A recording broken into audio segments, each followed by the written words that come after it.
Well, I don't know it's easy to define in a few words, but it's certainly a problem both for individuals and companies and governments as well, because lots of people have realized that there's a good revenue stream to be made through hacking people's computers, whether it's encrypting all their files and holding them to ransom, or attacking their websites, or whatever it may be.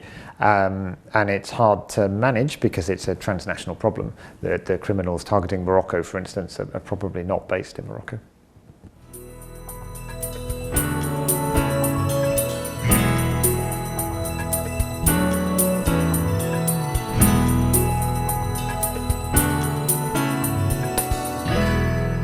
Cyber defence is, yes, it certainly should be. Perhaps not armies, although the militaries obviously have to consider the defence of their own systems, but cybersecurity strategies will consider the defence of critical infrastructure systems, so yes.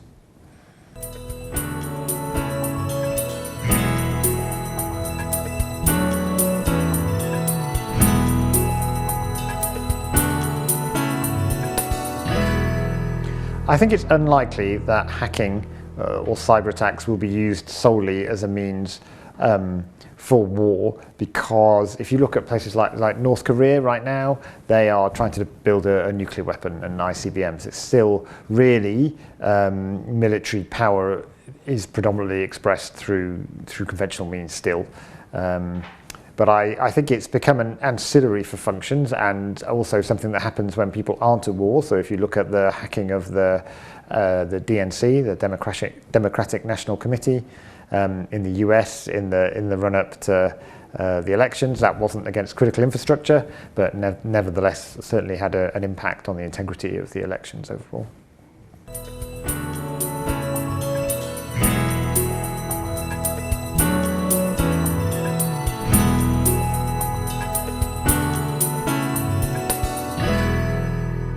I think they've all taken slightly different approaches. They're all reasonably well established now, and obviously because the British one is the one I've worked in the most, that's the area I know.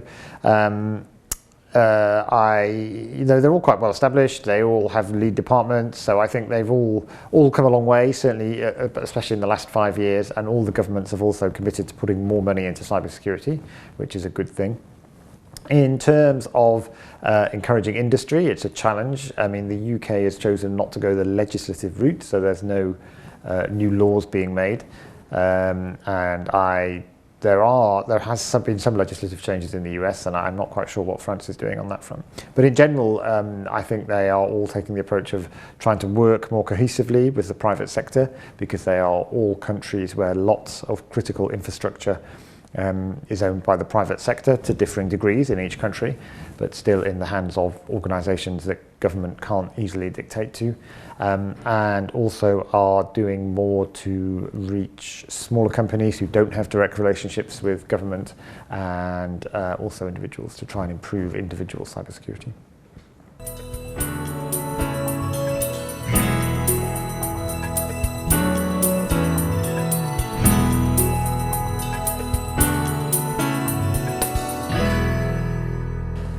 I think it is very important to have them.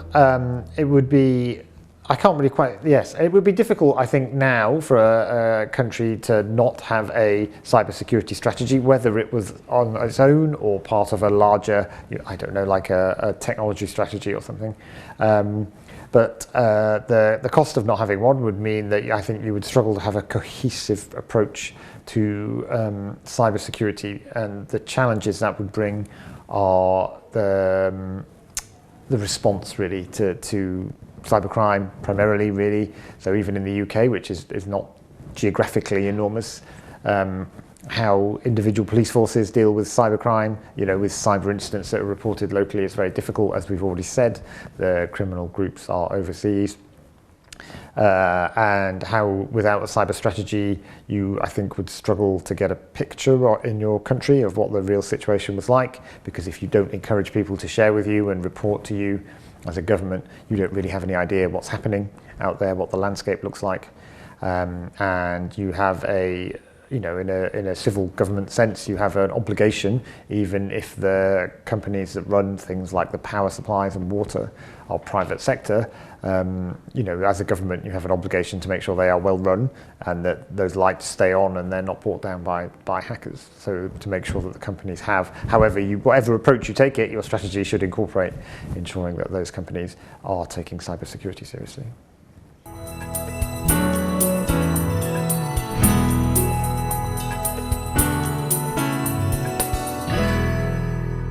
So I think it could be a threat for democracies in that if you do not properly secure critical infrastructure, as we've already said, then there could be damaging effects. I don't think they are particularly imminent, but we have seen attacks against Ukrainian power distribution, for instance, which have caused relatively short-lived power cuts, but still alarming. I think the strategies probably have not adequately considered this question, because you would have seen nothing in a cyber strategy, certainly not in the UK, that talked about elections or political parties until last summer. Now I think that will change. The National Cybersecurity Centre has already started doing outreach to political parties, because the political parties are non-governmental, they're not government bodies, so they don't fall directly under a remit of a government body. And to help them ensure that they are, that their private information stays private and can't be used to damage them during an election.